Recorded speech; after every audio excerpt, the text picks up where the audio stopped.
Always your number one. SM Radio Station. Love Radio. Hey! Tambala na!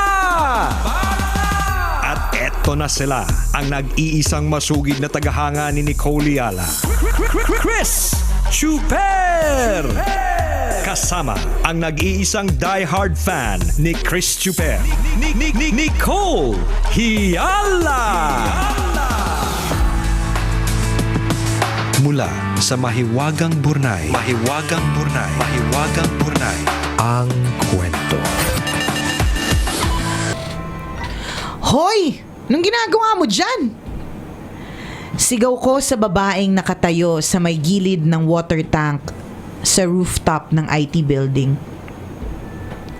Napakadelikado para sa isang babae ang tumayo sa lugar na yon.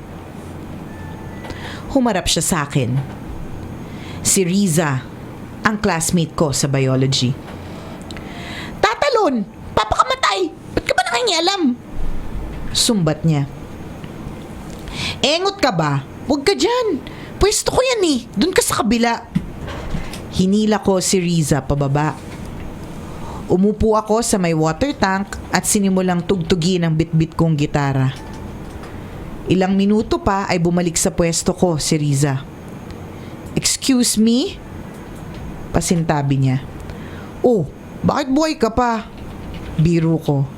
Sa bagay, dump site ang babagsakan mo dyan sa kabila, kaya turn off sa libing. Maganda ang view dito sa pwesto ko, kaya di ka pwedeng tumalon dito. Hindi na ako makakabalik dito kung magmumulto ka. Litanya ko kay Riza. Magre-request sana ako eh. Ang galing mo kasing magitara. Napailing ako. Abnormal yata ang babaeng to. Gusto pa may music habang nahuhulog. Okay na sana yung compliment niya eh. Pero hindi naman pampatay yung tinutugtog ko. Alam mo, tahimik sa lugar na to kaya dito ako nag-i-enjoy mag-gitara. Pero parang di ko ma-enjoy ngayon. Pinatatamaan mo ba ako? Problemado na nga ako, kinukonsensya mo pa. Sambit ni Riza habang nakasimangot. Parang ginusot na papel ang itsura niya. Sa tingin ko naman hindi siya baliw. Siguro nga may problema lang siya. Masyadong masakit kaya naiisipang magpakamatay. Mas masakit pa siguro sa pagbubunot niya ng kilay. Aba, 10 minutes na lang pala, uwi na. Halika Risa, samahan mo na lang ako. Bukas mo na lang ituloy yung pagpapakamatay mo. Hinila ko na ulit si Riza at bumaba kami ng IT building. Teka naman Joriel, dahan-dahan naman. Ang sabi ni Riza habang hinihila ko siya. Engot talaga tong babaeng to. Takot madapa pero hindi takot mamatay. Bakit ka ba tatalon dun, Riza? Tanong ko sa kanya. Bakit ba interesado ka? At saan ba tayo pupunta? Tanong ni Riza. Inabala mo ang pagigitara ko, kaya dapat mo akong samahan. Bawal na magtanong. Sagot ko sa kanya. Sumakay kami ng bus at tahimik lang siyang sumunod. Sa may bintana ako naupo para kita ko ang tanawin. Pero mas madalas kong tingnan ang reflection ni Riza sa salamin. Baka kasi biglang maglaslas, madumihan pa ang polo ko. Gusto kong alamin ang problema niya pero parang ayaw naman niyang i-share. Bakas pa nga din sa mukha niya na wala siya sa sarili. Kung pitikin ko kaya yung ilong, bumalik kaya ang ulirat nito. Usapang ano to. Saan ba talaga tayo pupunta, Joriel? Basag niya sa katahimikang matagal nang namamagitan sa aming dalawa. Ang ganda ng boses ni Riza. Parang gusto kong magpahele at matulog sa biyahe hanggang tumulo ang aking laway. Sa Tagaytay, doon tayo pupunta. Ang ngiti ko. Ipinakita ko kay Riza ang bilog na bilog kong dimples. Pero hindi niya napansin. Kaya tinago ko na lang ulit. Ano namang gagawin natin sa Tagaytay? Pag-uusisa niya. Di kakain ng ice cream. Ang biro ko sa kanya. Inabot ko kay Riza ang isang pirasong papel at ballpen. Eto gumawa ka ng suicide note. Magandang view sa Tagaytay. Kung maisipan mong tumalon, at least may ebidensya ako na hindi kita tinulak. Gusto mo ba talaga ako mamatay? Napakunot ang noo ni Riza. Dami mo naman tanong, sinusuportan lang kita sa desisyon mo. Pero kung sakaling magbagong isip mo, edi syempre mas okay. Habang nasa daan, nagkwento na siya. Binabastos daw siya ng stepfather niya. Muntik na nga daw siyang maghahasa kagabi kaya pumasok sa isip niya magpatiwakal. Napayakap siya sa akin. Lumuha. Todo comfort naman ako. Pexman, walang mali siya yun. Nasa Italy ang mommy ni Riza. Sinubukan daw niya magsumbong pero hindi siya pinaniwalaan nito. Wala naman akong maipayo. Nakikinig lang ako.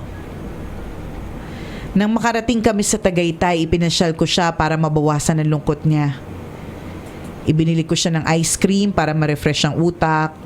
Naglakad-lakad at iniiwas ko siya sa mga bangin.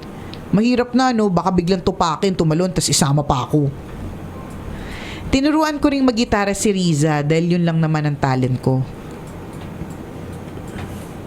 Napakaganda talaga ng boses. Pwede kong pagkakitaan kung isasali ko siya ng singing contest. Hindi ko namamalayan. Nakatitig na pala ako sa kanya. Sa bawat pagtama ng aming mata ay napapangiti akong talaga.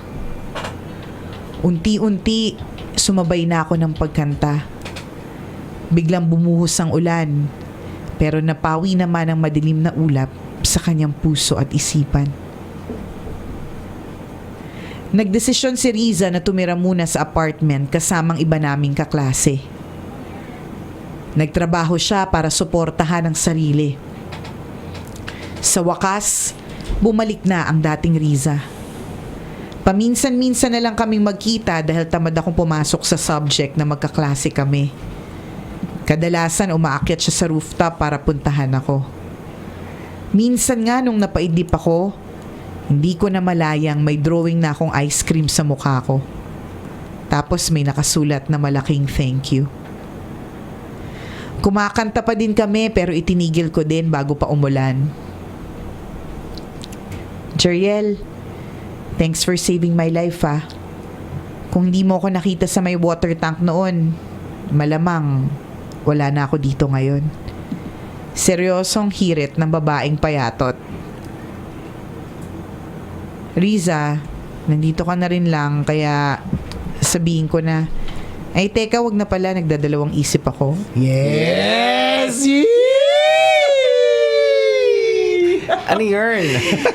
Ano ba yun? Wag mo akong binibitin. Yes. Kunyari, hindi pa alam. Mamaang-maangan. Tanga-tangahan na. Arte. Ano ba yun? Wag mo akong binibitin. Pamimilit ni Riza habang hinihila ang gitara ko. Alam mo kasi, sa sandaling pagkakaibigan natin, nahulog na ang loob ko sa'yo. Mahal na kita, Riza. Yes!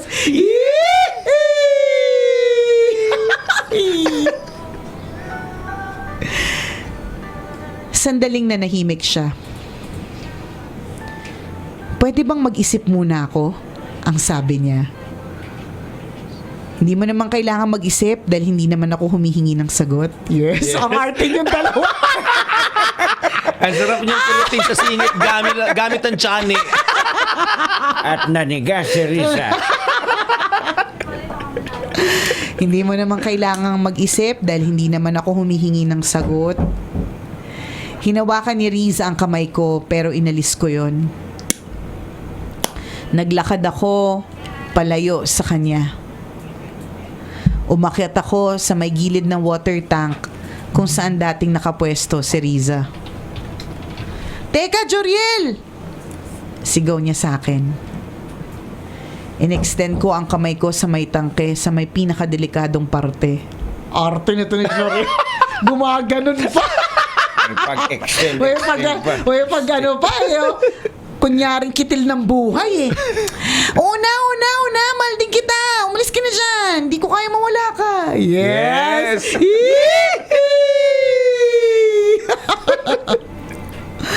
Napangiti ako. Bumaba ako. Bit-bit ang kumpol ng lobo na ilang araw ko nang itinatago sa likod ng water tank.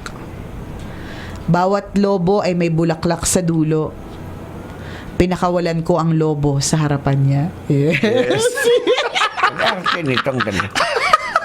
Ang arte yung dalawa. Daming kaartehan sa buhay. May palobo, tas may pabulaklak pa sa dulo ng bawat lobo. Mahal mo ba talaga ako, Pexma, mamatay man? Paninigurado ko sa babaeng kaharap ko. Sa taong mahal ko. Tumango si Riza na maraming beses na mas mabilis pa sa spaceship. Sa may gilid ng water tank ay niyakap niya ako ng mahigpit. Ginantihan ko naman siya ng mainit na halik. Yes! Agad-agad! Ayan na. Hindi nabigilan ang sarili. Akala ko tumango ng maraming beses na bali ang liig. Sana lang ay walang makakita sa amin kapag biglang sumilip. Ang kwentong ito ay mula sa akdang Pexman, orihinal na likha ni Panjo ng tuyongtinta.com.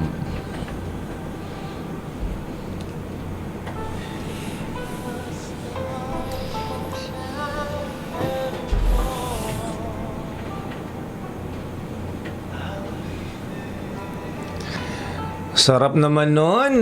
Yes. May sumalo sa'yo. Diba? Hindi ka pa manalalaglag, may sumalo na sa'yo. Correct. Totoo Diba? yan. Diba? Talagang truly everyone that we meet in our lives will serve a purpose. Yes, diba? so we meet people for a reason and Correct. for a purpose. May dahilan, whether good or bad. Diba? Yes. So, pwedeng bad, kaya natin siya na-meet kasi may itinuturo. Kaya nga Correct. lesson or blessing. And si Joriel, para kay Riza na suicidal, ay blessing para kay Riza. Hindi lang Tama. basta blessing, love life pa. Oo, di ba? Diba? When it rains, it pours. Tama. Di ba? Isipin mo yun, pwedeng sana nakahanap ka lang ng kaibigan, pero hindi lang kaibigan yung nahanap mo. Kaibigan na tagapagsalba, di ba? Savior. Correct. And love life. At, di ba, nakakapagpakilig pa ng Oo. bonggang-bongga. Sino mag-aakala na makakahalikan ka sa rooftop? Oh, di ba? Dati iniisip mo lang tumalon dyan eh. Yung pala. Di ba? Makakahanap ka ng jowa. Oh. Mapapatalong ka pala sa kilig dyan, Oo. no? Di ba? Eh di ikaw na. Well, minsan kasi in the darkest time of our life, doon natin namimit yung mga tao talaga na Tama. para sa atin. Correct. Totoo, yan. totoo yun. Minsan akala natin wala na eh, pero magugulat na lang tayo. May kilala natin itong tao na to at itong tao na to ang magmumulat ng mga mata natin, di ba, sa madilim na ulap. Yung tipong akala natin wala ng pag-asa, Correct. pero pag nakilala mo itong tao na to, nagpapasalamat ka sa kanya. Blessing yan. Salamat.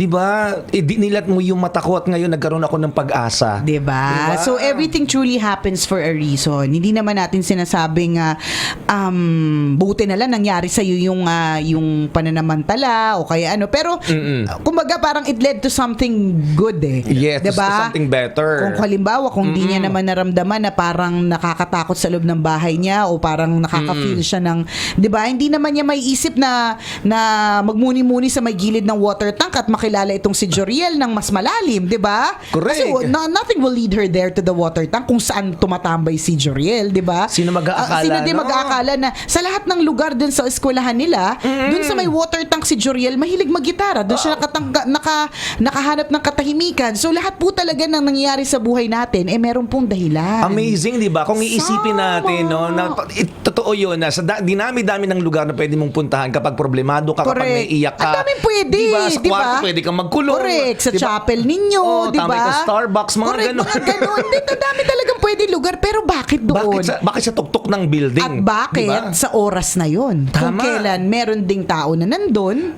At 'di ba, na correct. nagmumuni-muni. Correct. At bakit siya? Di ba? Bakit siya? Sa dinami-dami ng tao, na pwede tumambay doon or sa pwede... 1,200 na student population, 'di ba? Correct. Bakit siya? Ah. 'Di ba? Because everything happens for a reason. Yan ang tinatawag Totoo. na tadhana. Tama. Tama. Dinestiny ng dalawa yan eh. Oo, pwedeng pang pelikula, no? Yung mga usong pelikula ngayon, Tama. yung mga ganyang kwento. Ang title, sa gitna Yan. ng water tank. Yan, di ba? Init sa water tank. Yan. palobo sa gilid ng water tank. Halikan sa likod ng Oo. water tank. Muntik-muntikana na sa water tank. Ginitara sa likod Yan. ng water tank. Pininggarang nga. Gitara. Ang gitara, di pa ako tapos, Oo. sumawa lang ako. Finger ang gitara sa may water tank. Yan. Sino May mag-aakala? nangyari sa water tank, di ba? Yan. May kitikiti sa water tank. Diba? Yan dalawa. Di ba? Di ba pakali, may hulug-hulugan pa Oo, maganda. correct, di ba? Para Tapos pigilan. para pigilan, tapos may palobo naman pala sa gilid na ilang araw na nandun. Asus! Nung una natatawa lang kami na feeling namin na corny-corny nyo. Pero kasi ganun pag in love ka Oo, eh, baduy di ka ba? talaga, promise. Everything Oo, is oo. nakakakilig lahat. Correct. Nakakakilig talaga lahat kapag ka In love ka. Di ba tawan-tawa kami nung sinabi mo may pabulaklak sa lobo? Oo. Pero di ba kapag ka nandun ka sa sitwasyon, Oo, Cloud9 ka Oo, noon. kasi Nasa parang Cloud9 ka. Isipin mo, grabe yung effort, maglagay ng bulaklak sa dulo ng lobo. Tsaka lalaki yun, maglagay ng bulaklak sa lobo. Parang, Oo. di ba?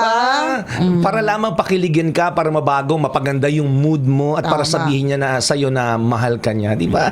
Amazing. Nakakatuwa yung kwento, nakakakilig at ganun talaga kapag in love ka. Di ba? Tama. Yee! Gagawin ng lahat. Yung iba nga, hindi lang palobo ang ganap eh. Oo, O diba? lahat. Di ba? Ito si Nicole Ayala, tanghenyo nung grabe, yung buong kotse niya, puro bulaklak. Ganda ko eh. Oo, di ba? Pero nung pag-isipin mo, nakakatawa siya. Hindi Pero lang yun, may pero- patarpaulin yung sasakyan niya. May patarpaulin yung Di ba? sasakyan Pag-isipin mo, ang baduy-baduy Nakita ngayon mo ba eh. yun? Na nung nililigawan pa lang ako ng ng jowa ko, ex-boyfriend Oo. ko, di ba? Ay, ex ba? Ex ko, boyfriend ko na siya. okay. Asawa ko na siya ngayon eh. May tarpaulin sa sasakyan ko. Di ba? May baduy-baduy. Oo. May patarpaulin nakalagay, I love you, Nicole Ayala. Oo, di ba? Pero pag nandun ka sa sitwasyon, ano ba yan? Nagpatarpaulin sa sasakyan ko. Nakakakilig naman. No? Well, it's the things that na naintindihan ng magsing irog lang. Kayo lang Oo. nakakaintindi. And ito yung mga bagay na kapag ka eventually magkatuluyan kayo, laging kapag ka na meron na kayong nakikitang water tank, may special place yung water tank in your hearts. May water tank. Oo. Ay, naalala mo ba? Ayan. Feeling ko nga pag nagkaroon sila ng prenup, doon lang lahat yung Oo, mga sa water pictures tank. nila Correct. no? Totoo. Diba? Iba't ibang water tank. Happy kami para sa'yo. Yes. At kung ikaw naman naghahanap ka ng love life, huwag ka mag-alala. It will come in God's perfect time. May tamang may tamang oras para sa lahat ng bagay, including your love. Tama. And wag na wag kayong mag-a-attempt na magkitil ng buhay, di ba? Oo, Don't take matters into your hands. Correct. Wag na wag niyong gagawin 'yon kasi may magandang plano sa inyo si Lord. Meron. Pwede lang mag-inarte lang kayo. Ay, Para ay, yan. para may Emote ano. sa inyo. May pipigil sa Tulad inyo. yan. Diba? Emote lang, ganun. Pero wag niyong iisipin magkitil. Oo, Yan. dahil lamang, di ba, sa mga problema. Lahat tayo may problema, pero lahat tayo lumalaban dyan. Oo, lahat tayo may mga kanya-kanyang paraan para lumaban. Tama. Maraming salamat kay Panjo ng tuyongtinta.com na humingi ng fan sign sa atin. Mamaya, sendan ka namin. Thank you, Panjo. Oo. Salamat ng marami. At kung ikaw meron ka rin kilig story, gusto mong i-share, pwede rin nakakalark, nakakatakot, nakakalungkot, nakaka-inspire. Send your stories. Email us at mahiwagangburnaystory@gmail.com. Maraming salamat. And tanghenyo, may Ito. pasasalamatan tayo. Batiin ko lang yung mga masugid nating tagapakinig na mga driver, lalong-lalo na kay Rod Valderrama, kay Hi. Benbec, kay Archie, kay Edward, kay Cathy, kay Agom, kay Saddam, tsaka kay Reynald. Salamat Good sa pakikinig. morning. At yung nagpadala sa atin ng Ayaw ng nga mga pala kay- mga kakanin from Ilocos. Okay, Alfie Coros, galing sa Iloilo yun. Thank you. Iloilo pala. Ayun, Salamat. Alfie, maraming salamat. Kay Miss Thank you. Babes. Ayan, Ng Love Radio Iloilo. Mayong agad sa tanan sa mga taga-Love Radio. And again, congratulations kasi number one sila. Yay! Love Radio Iloilo. Love Radio Iloilo. Ma'am Sexy Babes, congratulations sa inyong staff. Ang cute ng bumubuo. ang cute ng punto ng ng Ilonggo. Oo, Natatandaan ko dati meron kasamahan yung mami ko sa trabaho na Ilonggo. Tapos hindi siya natanggal sa isip ko. Sa amo, ginapi ko, ginapala ang pera. Ganyan talaga magsalita yung mga Ilonggo. Hindi ko talaga siya makalimutan kasi May tatak naman na bata pa lang iiwan. ako noon. Tapos ganun siya, sa amo, ginapi ko, ginapala ang pera. Tama ba? Ganon talaga Ano ibig sabihin magsalita nun? yung mga Ilonggos. Ano yun? Ibig Parang sabihin nun? sa amin, parang anong tawag dito, yung Pina- tawag doon. Oh, pinapalaw. Piko. Yung pala kasi, di ba, ano, Shovel. Oo. yung piko, yung parang palakol. Okay. So, yung pera daw sa kanila, pinapalakol. Palakol, Pero ah. yung utang, pinapala. Saan mo ginapika? Ginapala ang pera. Hindi ko siya Siya, ang makalimutan. cute silang pakinggan. Ang cute. Tsaka di mo No? malambing. Oo, kahit galit na sila. Kahit na galit, halimbawa, sabihin ka, sige ha, bala kay bunoon, takakaroon, isa na lang. Pero Sample nga daw, tanghin nyo. Ibig sabihin nun, sige, tuloy mo. Kung hindi, mamaya sasaksakin kita. Pero yung pagkakasabi, di ba, parang... Para malumanay pa rin. Oo. Sabihin, sige, May bala. banta na pala. Sige, bala, isa na lang kay tapos kagigkaroon sa akon. Oh, di ba? Parang cute pa din pakinggan. Parang hindi siya banta. Kaya good morning sa mga Ilonggo na tambalanista. Yes. Salamat po sa pagsutok. And congratulations again, Love Radio Iloilo. Congratulations! Mabayaran kahit yung ibang stasyon doon, nakausap ko, binabayaran, ilipat ang love Ay, radio. ganun? Hindi Nako. pumapayag. O talaga nga mga Solid. Ilonggo solid Love Solid Radio love listeners. rate. Very good. That's good. Kada return. Oh, tama. Walang hate love lang. Nakatutok sa atin ang mga kasambahay ni na Paul Stalder, si Fatima Castete and Angel Fabi Kayana. Ate Fat and Ate Angel, good morning! Good morning! Oo, nung isang araw pa yung nagpapabati, Oo. nakalimutan ko. Sorry na, good morning po. And Hi, Paul. happy birthday din kay Aldrin. 37 years old na siya at siya daw ang pinakagwapo sa Taytay. Eh di wow! Tsaka sa Wow. mga taga-Gimaras pala nakikinig din sa Uy. atin. Bayong agad Good ra sa inyo morning. Good morning Salamat, sa inyo. salamat sa inyo. O siya mga kabisyo, mamay talit magkakabanding-bandingan hanggang alas 11 po ang tambalan. Muli ako po si Nicole Yala. At ako naman, si Cambio King Chris Chuper. Papaalala, Walang matatag na relasyon sa malanding may determinasyon. Yun! Ang programang Is your number one SM radio station.